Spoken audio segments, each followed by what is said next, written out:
సర్పంచ్ చేసిన చిన్న ప్లాన్ మొత్తం గ్రామాన్ని షాక్కు గురిచేసింది. పచ్చని చెట్లు, చిన్న చిన్న ఇళ్లు ఉన్న ఒక అందమైన గ్రామం. కానీ ఆ గ్రామానికి ఒక పెద్ద సమస్య ఉంది. గ్రామంలో ప్రజలు ఇంట్లో చెత్త వస్తే ఊరి మధ్యలో ఉన్న ఖాళీ స్థలాల్లో కూడళ్ల దగ్గర, ఖాళీ ఇళ్ల గోడల దగ్గర పడేస్తున్నారు. చెత్త బుట్టలో వేయండి, చెత్త బుట్టలో వేయండి, చెత్త.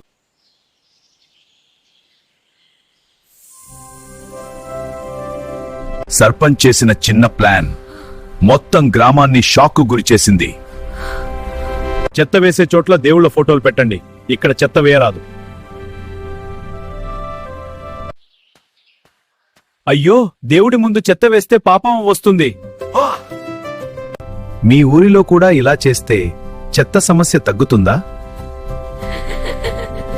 కొన్ని సమస్యలు బలంతో కాదు, తెలివితోనే పరిష్కారం అవుతాయి. మీ ఊరిలో కూడా చెత్త సమస్య ఉందా? కామెంట్లో చెప్పండి.